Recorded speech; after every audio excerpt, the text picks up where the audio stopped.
Like करिए, subscribe करिए और बेल आइकन दबाना मत भूलिएगा। दोस्तों 1998 शायद 97 था, 98 था, 97-98 का साल था। मुझे ध्यान नहीं है, लेकिन इतना ज़रूर मुझे याद है कि जॉर्ज फर्नांडिस हुआ करते थे भारत के डिफेंस मिनिस्टर, और जॉर्ज फर्नांडिस साहब ने उस वक्त बोला था कि the real threat is China not Pakistan. और बहुत लोगों ने बोला आदमी पागल है, इस आदमी को अकल नहीं है, चाइना के साथ हमारी जंग थोड़ा ना हुई है, कोई 62 की हुई थी, 67 में एक छोटा सा स्कर्मिश हुआ था नाथुला पे। चाइना तो टेररिज्म भी नहीं फैला रहा, चाइना तो कुछ भी नहीं कर रहा, चाइना पाकिस्तान से बड़ी थ्रेट कैसे हो सकता है? लोगों को बात समझ में नहीं आई। और उसके बाद 1-2 साल के बाद हो गया कारगिल। जब कारगिल हो गया तो लोगों ने और फिर डिस्क्रेडिट करा जॉर्ज फर्नांडिस को, बोला कि साहब आप तो बड़ा कह रहे थे चाइना थ्रेट है, ये थ्रेट है, वो थ्रेट है, लेकिन अब फिर देखिए कारगिल के अंदर कौन आया? पाकिस्तानी आए ना। तो आप झूठ बोल रहे हैं, आपको कुछ आइडिया नहीं है। उस वक्त भी जॉर्ज फर्नांडिस साहब ने यही बात बोली थी कि ध्यान रखना मेरी बात का, कई सालों के बाद तुम्हें मेरी बात का ध्यान आएगा और तुम याद करोगे मेरी बात कि China is the real threat. आज हम जॉर्ज फर्नांडिस जी को याद करते हैं। एक विजनरी थे, एक बहुत ज़बरदस्त लीडर थे, और इंडियन आर्मी में जहाँ पे पॉलिटिशियंस को ज़्यादातर, नेताओं को ज़्यादातर इतना, जिसको कहते हैं कि वो टच में नहीं रहते, फौजी दूर रहते हैं, कंटोनमेंट में रहते हैं, तो दूर रहते हैं नेताओं से या पॉलिटिक्स से। लेकिन जॉर्ज फर्नांडिस साहब की बहुत इज्जत थी इंडियन आर्मी में, आज भी है। They really look up to him as somebody who tried to do something genuinely for the army. खैर, आई एम डाइग्रेसिंग, तो मैं वापस ट्रैक पे आता हूँ ये बताने के लिए आपको कि साहब चीन के साथ हुआ क्या है। जब से ये डोकलाम 2 साल पहले डोकलाम की बात हुई थी, फिर उसके पहले ये पूरा जो सिलसिला अभी ईस्ट लद्दाख में हुआ है, इसके बाद एक थिंकिंग तो क्लियर आ गई है इंडिया की स्ट्रेटेजिक कम्युनिटी में कि देखिए Pakistan is a basket case, Pakistan वैसे ही खत्म है। अब पाकिस्तान लोन क्यों ले रहा है? क्योंकि जो कर्ज लिया था उसके ऊपर जो सूद देना था, सूद देने के पैसे नहीं है, तो उसके लिए दोबारा कर्ज ले रहा है और उस कर्ज से सिर्फ सूद वापस करेगा। तो ये पाकिस्तान के पास इतना पैसा नहीं है कि एक डिवीजन को मोबिलाइज कर दे, तो लड़ाई लड़ना तो बहुत दूर की बात है, इसलिए आतंकी का सहारा ले रहा है। लेकिन चीन जो है, चीन के बारे में हमें दोस्तों कुछ समझना पड़ेगा। वो बात है, मैं कोशिश करूंगा आपको आसान लफ्जों में समझाऊं कि चीन क्यों इतना बड़ा खतरा है। एक, चीन की 14-15 ट्रिलियन डॉलर से ज्यादा की इकोनॉमी है। चीन एक एक्सपेंशनिस्ट पावर है, 22 से लेकर 23 दीगर मुल्कों के साथ उसके बॉर्डर डिस्प्यूट्स हैं। हाल ही में कुछ 6-8 महीने पहले उसने बोल दिया था कि व्लादिवोस्टॉक, जो कि रशिया का एक पोर्ट सिटी है बड़ी इंपॉर्टेंट, वो भी चीन का हिस्सा है। तो चीन ऐसे काम करते रहता है। अब क्या चीन के साथ मामलात हमारे नॉर्मल रहेंगे? देखिए, जहां तक हम ट्रेड की बात करते हैं, कई लोग कहते हैं साहब चाइनीज गुड्स को आप बॉयकॉट करिए, मैं भी मानता हूं कि हमें बहिष्कार करना चाहिए चीनी सामान का, लेकिन हम लोग सिग्नेटरीज हैं WTO के, वर्ल्ड ट्रेड ऑर्गेनाइजेशन के सिग्नेटरीज हैं। पिछली गवर्नमेंट्स ने कुछ डील साइन करी हैं, कुछ कॉन्ट्रैक्ट्स, कुछ अंडरस्टैंडिंग हुई है। अगर कॉन्ट्रैक्ट ना भी हुआ तो अगर हम कहते हैं कोई अंडरस्टैंडिंग साइन हुई है, कोई अकॉर्ड पे ये सिग्नेटरीज हैं, और एक वर्ल्ड ऑर्डर एक तहत उसके चलता है। आप ये नहीं कह सकते कि कल से चीनी सामान इंडिया के अंदर नहीं आएगा। आपके ऊपर इंटरनेशनल कोर्ट ऑफ जस्टिस पर 10,000 केस हो जाएंगे।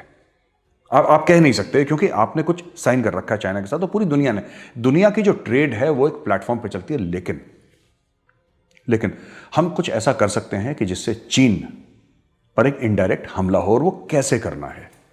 सबसे पहले यह कि अगर आपके पास कोई भी प्रोडक्ट हो, कोई भी सामान हो, अगर आपको उसका ऑल्टरनेटिव मिलता है जो नॉन चाइनीज है, तो आप उसको प्रेफर करें। एप्पल के फोन्स, मैं फोन, क्योंकि फोन हम सब लोग यूज करते हैं, एप्पल के फोन्स इंडिया में बनने लगे हैं। लोगों का यह कहना है कि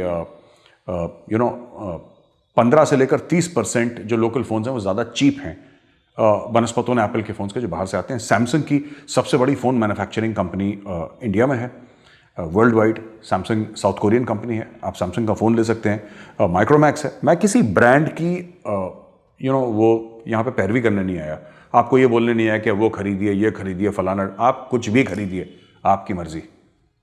आप कोशिश करिए कि आप वो खरीदें जो कि चाइनीज़ प्रोडक्ट ना हो। पहली चीज़ ये है। कपड़ों में भी आप देखिए, जब आप कपड़ा खरीदने जाते हैं, इतना खूबसूरत कपड़ा भारत में बनता है, बांग्लादेश में बनता है, थाईलैंड में बनता है, वियतनाम में बनता है, दुनिया भर की जो खास तौर से एशियन कंट्रीज में बहुत अच्छा चीज़ें बनती हैं, तो why should you buy a product that is from China. आप इस तरीके से धीरे धीरे धीरे चाइनीज प्रोडक्ट से अपने आप को दूर लेकर आइए। देखिए,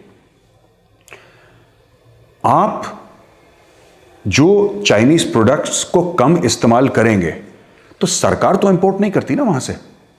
सरकार, government of India, Modi ji थोड़ा ना कहते हैं कि आज इतनी कमीजें चाइना से आएंगी। मोदी जी ये नहीं कहते, वो तो एक रूल फ्रेम्ड है। इंपोर्टर तो कोई नॉर्मल आदमी है, कोई बिजनेसमैन है जो चाइना से इंपोर्ट कर रहा है। जिस दिन आप खरीदना कम कर देंगे, मैं बंद नहीं बोल रहा क्योंकि ये सब चीजें ओवरनाइट कभी नहीं होती कि चलो कल से कोई चीनी सामान नहीं, ऐसा नहीं हो सकता। It's not possible. आपकी इकोनॉमीज इंटरट्वाइंड है ऐसी। आपका $100 बिलियन का तकरीबन सालाना ट्रेड है, तो किसी का भी ये कहना कि अचानक ओवरनाइट हम चीनी सामान का बहिष्कार करते हैं, ऐसा हो नहीं सकता। Let's be practical about it. और अगर हम प्रैक्टिकली सोचें, फिर धीरे धीरे वो कदम हम ले सकते हैं जिससे कि हमारे देश को, हमारे मुल्क को फायदा हो। तो उसमें दोस्तों, जैसे कि आपने कोई भी चीज़ है, कोई भी चीज़ है, आप चाहते हैं कि आप नॉन चाइनीज़ लें, राइट? जैसे घड़ी ले लीजिए, उदाहरण के लिए घड़ी पहना हूं मैं। आपने बोला कि हम नॉन चाइनीज़ घड़ी लेंगे, तो वहां से जो इंपोर्ट होना, जो बिजनेसमैन उसको इंपोर्ट कर रहा है चाइना से और इंडिया में बेच रहा है, वो इंपोर्ट अपने वहां से कम कर देगा, 10% 20% कम कर देगा, क्योंकि इसके यहाँ पे इंडिया में बिक्री कम हो रही है। ये डिमांड एंड सप्लाई का गेम है, ठीक है? गवर्नमेंट ऑफ इंडिया ये तो नहीं कहती ना कि 10 लाख घड़ियां हर महीने भारत आएंगी चाइना से। गवर्नमेंट ऑफ इंडिया ये मैंडेट नहीं करती है। ये तो जो बिजनेसमैन है जो इंपोर्ट कर रहा है, वही इस चीज पे फोकस करेगा कि मेरा कितना माल बिक रहा है। अगर वो माल का इंडिया में डिमांड ही कम हो जाए तो उसका इंपोर्ट अपने आप कम हो जाएगा। ये हमारे हाथ में है। हर चीज हम लोग सरकार के ऊपर न डालें कि सरकार क्या कर रही है, हम क्या कर रहे हैं। सरकार तो करेगी नहीं करेगी, सरकार की मर्जी। हम सरकार के ऊपर प्रेशर डाल सकते हैं और डालना भी चाहिए, लेकिन हम लोग थोड़ा सा अपने गिरेबान में भी झांक कर देखें कि क्या सच है, क्या झूठ है और हमें कहां जाना है। दूसरी चीज देखिए सब, मैं कई बार कह चुका हूं, आज मैं दोबारा कहूंगा, बहुत जरूरी है कि चाइना के अंदर जो प्रॉब्लम्स हैं उसका फायदा उठाया जाए। हर एक मुल्क के अंदर कुछ परेशानियां होती हैं, कोई ऐसा मुल्क नहीं जो अंदर से साफ है। हर एक मुल्क के अंदर कुछ परेशानियां हैं। चीन के अंदर क्या परेशानी है, इसको हम कहते हैं फॉल्ट लाइंस। दरारें क्या हैं चीन के अंदर, दरारें क्या हैं, तो उन दरारों का फायदा उठाया जाए। चीन में डेमोक्रेसी कोई बहुत बड़ी परेशानी, लोकतंत्र को एक बहुत बड़ी परेशानी माना गया है चीन में। चीनी समझते हैं कि ये कोई मानसिक परेशानी है। ये उनको डेमोक्रेसी समझ में नहीं आती चीनियों को, और ना कभी समझ में आई है। चाइना में कभी डेमोक्रेसी रही नहीं। पहले इनके एम्परर्स थे या जो भी थे, इनके राजे महाराजे थे, उसके बाद ये कम्युनिस्ट आ गए और फिर कम्युनिस्ट ने भी यही हाल करा उनका। तो चाइना ने, आप ये देखिए एक ऐसा मुल्क जिसने कभी डेमोक्रेसी नहीं देखी, पाकिस्तान ने फिर भी देखी है। मैं कह रहा हूं झूठी डेमोक्रेसी देखी है, आधी अधूरी, जिसको कहते हैं सवा पौना, ऐसी डेमोक्रेसी पाकिस्तान ने भी देखी है। लेकिन चीन ने एक दिन डेमोक्रेसी का नहीं देखा। 5000 साल पुराना मुल्क एक दिन डेमोक्रेसी नहीं देखी। डेमोक्रेसी आई भी खैर 100 साल पहले है, इस एरिया में हमारे 70-80 साल पहले आई है, लेकिन चीन ने एक दिन डेमोक्रेसी नहीं देखी। तो आप ऐसे मुल्क से चाहते हैं कि वो डेमोक्रेटिक बात करे या लोकतंत्र के हिसाब से बात करे, वो कभी नहीं करेगा। उसको अंडरस्टैंडिंग है ही नहीं इस फिलॉसफी की। तो चाइना के अंदर जो डेमोक्रेटिक मूवमेंट्स हैं, आपने हांगकांग में देखा क्या हो रहा है, ठीक है? आप देख रहे हैं किस तरीके से 1950s में जो टिबेटन्स ने झंडे उठाए थे चीन के खिलाफ, फालन गोंग मूवमेंट है, उसमें कितने लोग मारे गए। टाइनमेन स्क्वायर की बात हम लोग करते हैं 80s में, टाइनमेन स्क्वायर में क्या हुआ। ये सब जो चीजें आप देखेंगे, चाइना में एक बहुत बड़ी फॉल्ट लाइन है और इंडिया को इस फॉल्ट लाइन का फायदा उठाना चाहिए, उठाना पड़ेगा। क्यों? देखिए, जैसे भारत है, चाइना और पाकिस्तान हर वो चीज कर रहे हैं भारत के अंदर कि भारत एक महाशक्ति ना बने। कैसे भाई? कश्मीर में आपकी समस्या चल रही है तो वहां पे फौज लगी है, सिविल एडमिनिस्ट्रेशन लगी है, पुलिस, सीआरपीएफ, बीएसएफ, सब लोग वहां पे लगे हुए हैं। आपका लाइन ऑफ कंट्रोल अभी हाल फिलहाल में ही तो हुआ है ना, ये सीज फायर का फिर पाकिस्तान उल्लंघन कर देगा। आपकी फौजें तो लगी ना वहां पे, तो आपकी फौजें लग गई लाइन ऑफ कंट्रोल मैनेज करने के लिए। अभी डिसएंगेजमेंट हुआ है, लेकिन क्या गारंटी है कि चीन अगले साल फिर नहीं आएगा, फिर से डोकलाम नहीं पहुंच जाएगा, फिर से गलवान नहीं पहुंच जाएगा? फिर आप क्या करेंगे? तो आपकी फौजें लाइन ऑफ एक्चुअल कंट्रोल पे भी हैं, जो कि 3500 किलोमीटर लगभग है। 750 किलोमीटर आपका लगभग लाइन ऑफ कंट्रोल है पाकिस्तान वाला। तो अब दोस्तों एक बात समझिए कि आपका चीनी बॉर्डर एक्टिव है, आपका पाकिस्तान बॉर्डर एक्टिव है, आपका दिमाग उन दोनों जगह लगा हुआ है। यहां पे आपके 10 से ज्यादा स्टेट हैं जिनको हम रेड कॉरिडोर कहते हैं, यहां पे नक्सल प्रॉब्लम है। हाल फिलहाल में खबर आई थी 2-3 दिन पहले कि कुछ सिक्योरिटी फोर्सेस के 3 या 4 हमारे जवान वीरगति को प्राप्त हो गए वहां पे। तो आपको यह भी अंदर से प्रॉब्लम हो रही है। आप जानते हैं किस तरीके का प्रोपेगेंडा हमारे कुछ कुछ यूनिवर्सिटीज से बाहर आता है। हमारे so called quote unquote intellectuals काम करते हैं देश के खिलाफ। इनको हम कहते हैं फिफ्थ कॉलमिस्ट्स, जो कि देश के अंदर रह के दीमक की तरह देश का जो नींव है हमारे देश का, उसको खोदने की कोशिश कर रहे हैं। मैं अक्सर कहता हूं ना कि किले के दरवाजे अंदर से खुलते हैं, ये वही काम कर रहे हैं। तो जो देश, जब मैं कह रहा हूं जो देश, मेरा मतलब भारत से ये मतलब है कि भारत जैसा कोई भी देश जिसमें विश्व शक्ति बनने की ताकत हो, जिसमें वो कैपेबिलिटी हो कि वो ग्लोबल पावर बने, लेकिन अगर उनको रोकना है भारत को, तो कैसे रोकेंगे? ऐसे रोकेंगे कि भारत के अंदर इतनी समस्या पैदा कर लो कि भारत अंदर ही अंदर देखते रहे कि हाँ यहां पे ये हो गया, आजकल ये हो गया, परसों ये हो गया, इधर ये हो गया। जब भारत इन्हीं सब चीजों से जूझता रहेगा तो भारत फिर महाशक्ति कैसे बनेगा? यही फॉर्मूला जो चाइना और पाकिस्तान ने भारत पे इस्तेमाल करा है, यही फॉर्मूला आपको इस्तेमाल करना है चीन के खिलाफ। ये एक ट्राइड एंड टेस्टेड फॉर्मूला है। चीन जो इतना चौधरी बनता है, ये मालदीव्स में ये कर दिया, अफ्रीका में इतना ये कर दिया, पाकिस्तान में ये कर दिया, श्रीलंका में हनुमनटोटा पोर्ट है, मलाका स्ट्रेट्स में ये ड्रामा चल रहा है उनका, साउथ चाइना सी इधर आंखें दिखा रहा है जापान को, ऑस्ट्रेलिया से तू मैं चल रही है। दुनिया भर में चीन की जो चौधराहट चल रही है, ये कम कैसे होगी? ये कम तब होगी, ये कम खत्म, मैं कह रहा हूं कम भी नहीं, ये खत्म तब होगी जब चीन के अंदर छोटी छोटी आग लगेंगी।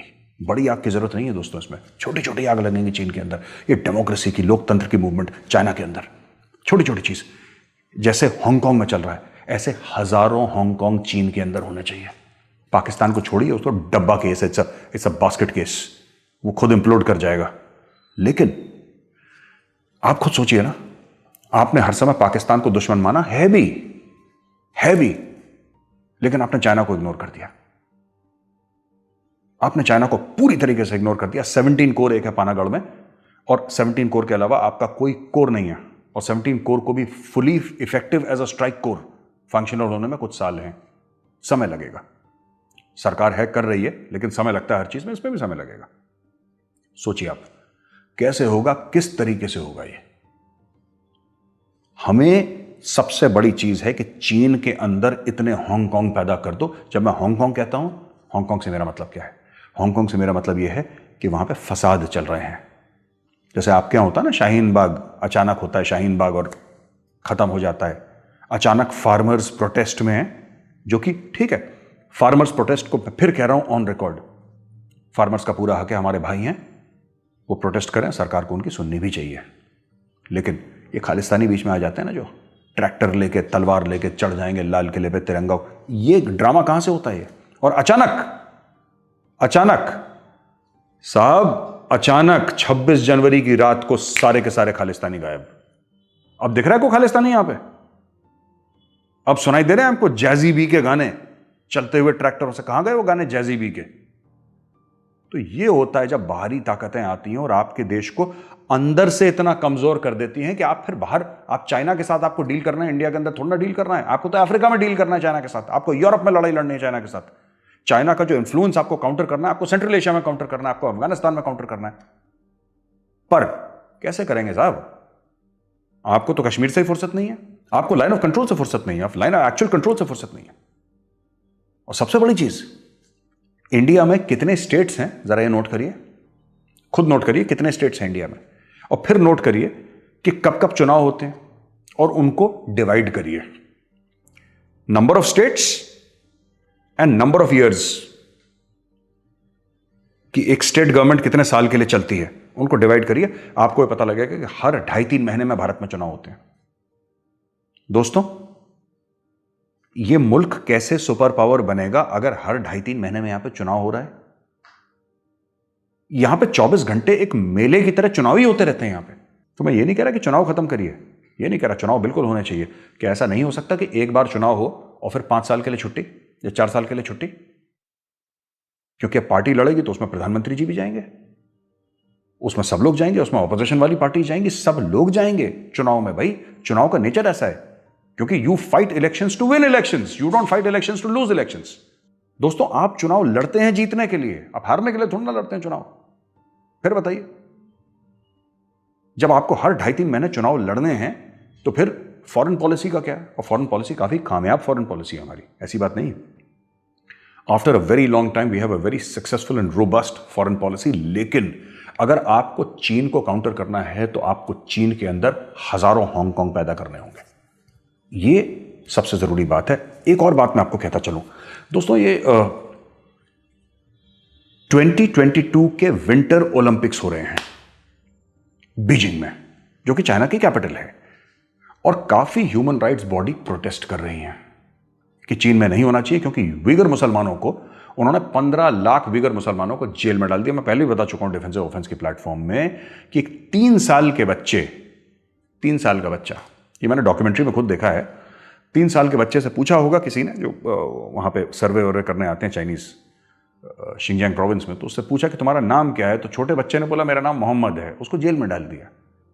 3 साल के बच्चे का नाम मोहम्मद है, उसको जेल में डाल दिया। उसका जुर्म यह है कि उसका नाम मोहम्मद है, वो मुसलमान है, उसको जेल में डाल दिया, है ना। और ऐसे चीन की चाकरी करता है पाकिस्तान, और बड़े गर्व के साथ, बड़े फख्र के साथ अपने नाम के आगे लिखता है इस्लामिक रिपब्लिक ऑफ पाकिस्तान। ये मुसलमानों के रहनुमा है, एटम बम है इनके पास। इनके पास एटम बम है, अकल 2 रुपए की नहीं है, ठीक है, और गुर्दा तो चवन्नी का नहीं है इनके पास, लेकिन मुसलमानों के रहनुमा बनते हैं पाकिस्तानी। तो ये इनका किरदार है, ये इनकी असलियत है। देखिए,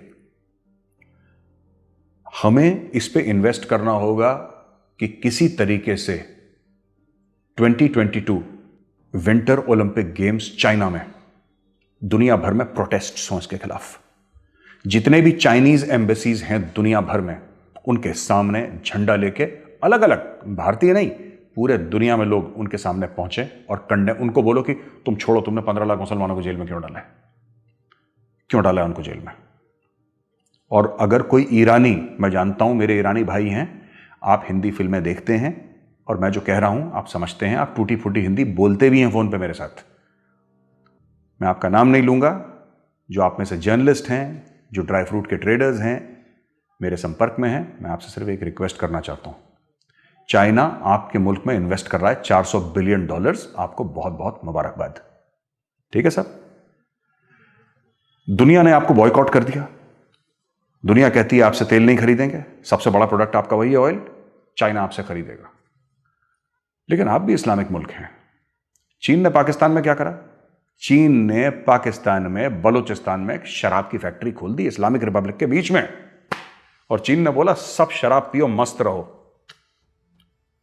शराब पियो, मस्त रहो, हाका नूडल खाओ, क्या फर्क पड़ता है। और इस्लामिक रिपब्लिक ऑफ पाकिस्तान ने बोला कि बिल्कुल एकदम डन, आप चाइनीज हैं साहब, बिस्मिल्लाह करिए, आप जाइए दारू की फैक्ट्री खोलिए, यही आपके साथ करेंगे।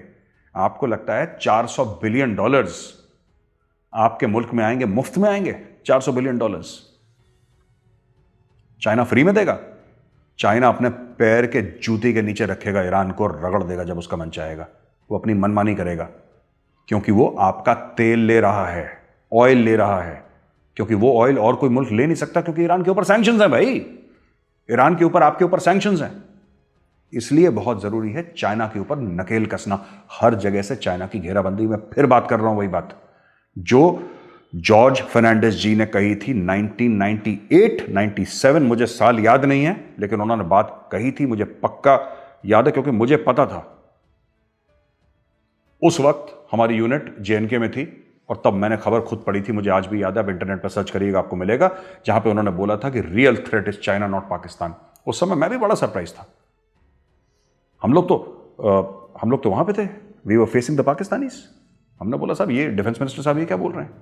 आज जब थोड़ा सा और पढ़ लिख गए, थोड़ा सा बचपना चला गया, थोड़ा सा अकल आ गई, थोड़ा ज़्यादा नहीं आई, थोड़ी बहुत अकल आ गई, तो आज ये एहसास होता है कि जॉर्ज फर्नांडिस जी ने जो बात जो कही थी इतने साल पहले, उन्होंने गलत बात नहीं कही थी, उन्होंने बिल्कुल सही बात करी थी। और हमारे स्ट्रेटेजिक थिंकर्स को अब ये समझ आ गई है कि पाकिस्तान विल इम्प्लोड, पाकिस्तान तो खत्म केस है। पाकिस्तान को मैं बड़ी जिम्मेदारी के साथ आपसे कह रहा हूं, पाकिस्तान को नॉर्मल कंट्री, नॉर्मल मुल्क कोई भी इदारा बना नहीं सकता। वर्ल्ड बैंक अपना पैसा डाल दे, कोई पैसा, पाकिस्तान का पूरा अशराफिया जो टॉप क्रीम है सबका सब बाहर है, पाकिस्तान में कोई नहीं, क्योंकि उनको खुद पता है ना। आप बताइए, मोहिद यूसुफ है, अपने आप को जो पाकिस्तान का एनएसए कहता है, मोहिद यूसुफ, वो खुद पाकिस्तानी नहीं है। एनएसए बोलता है अपने आप को कि मैं नेशनल सिक्योरिटी एडवाइजर हूं, adviser to prime minister of Pakistan हूं, वो खुद अमेरिकन सिटीजन है। इनके आधे कैबिनेट वालों के पास तो साहब बाहर के पासपोर्ट हैं, इनके डुअल पासपोर्ट सिस्टम है पाकिस्तान में। और मोहिद यूसुफ ने तो डुअल पासपोर्ट की भी शर्म नहीं करी, उसने बोला डायरेक्ट अमेरिकन ही इंपोर्ट करके लगा दो यहां पे। तो ये चल रहा है वहां पे, क्योंकि वहां पे जो लीडर्स हैं, ये बहुत जरूरी बात है, मैं रेटोरिकली आपको नहीं बोल रहा हूं, बहुत जरूरी है बात आपको ये समझनी कि वहां पे जो टॉप क्रीम है पाकिस्तान का, जो पाकिस्तान को रन कर रहा है, वो खुद पाकिस्तान पे विश्वास नहीं करता। वहां पे जो टॉप लोग हैं वो खुद पाकिस्तान पे भरोसा नहीं करते। दे डोंट ट्रस्ट पाकिस्तान, वो पाकिस्तान को ट्रस्ट नहीं करते। इसीलिए सबके बच्चे बाहर, सबके असासे बाहर, सबका असेट्स हैं, जो सबका पैसा, सबके bank balance, everything outside Pakistan, सब कुछ बाहर है। तो पाकिस्तान से इतना हमें सोचने की जरूरत नहीं है कि पाकिस्तान के लिए हम कुछ ज्यादा प्लान करें, लेकिन जो हमारी 3 स्ट्राइक कोर ना फेसिंग पाकिस्तान, हमें यह सोचना पड़ेगा कि we should have 5 strike corps facing China.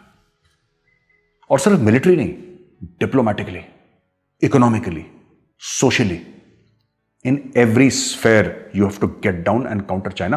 Quad एक शुरुआत है, लेकिन क्वाड एक मिलीजुली सरकार है 4-5 लोगों की, बहुत इफेक्टिव है वो। मिलीजुली सरकार इसलिए कह रहा हूं क्योंकि मैं एक मुहावरतन बात कह रहा हूं, आपको मुहावरे के तौर पे समझाने की कोशिश कर रहा हूं। क्वाड जो है it's a very good thing, लेकिन इंडिया को अपने हिसाब से भी चाइना को काउंटर करना जरूरी है। चाइना को कभी रहम नहीं आएगा किसी भी, it's like a flesh eating monster.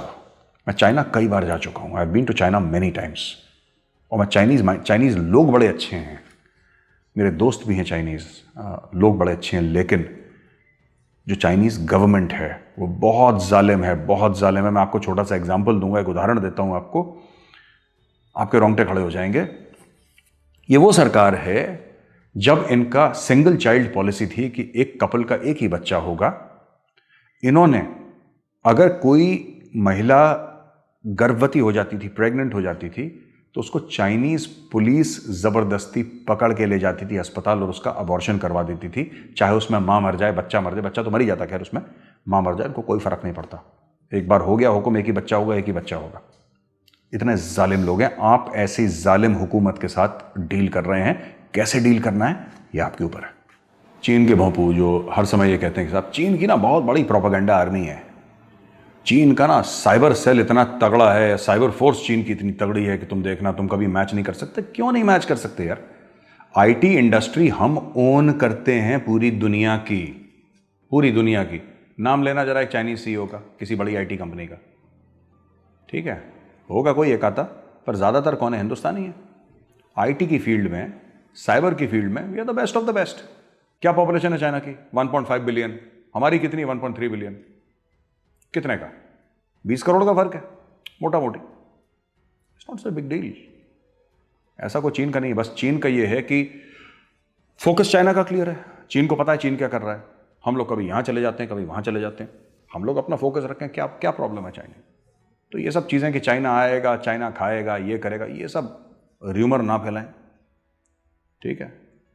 मनोबल हमारा सॉलिड है, मोरल हमारा सॉलिड है। किसी का बाप यहां पे चीनी जो है ना, को कुछ नहीं कर सकता। सबक हमने सिखा दिया चाइना को। लेकिन मैं आज फिर आपसे कह रहा हूं, चीन अगले साल दोबारा आएगा।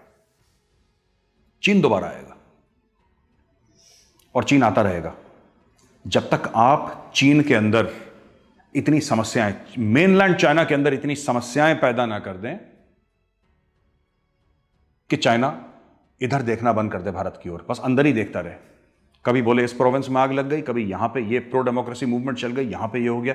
इसके साथ ही चाइनीज आर्मी जूझती रहे। जब अपने अंदरूनी मसलों के साथ चाइनीज आर्मी जूझती रहेगी तो भारत की ओर नहीं देखेगी। फिर वो भूल जाएंगे कि गलवान कहां पे है और दौलत बेग ओल्डी कहां पे और देप्सांग कहां पे, फिर वो लोग भूल जाएंगे। तो ये समस्या खड़ी करनी पड़ेगी चीन के अंदर।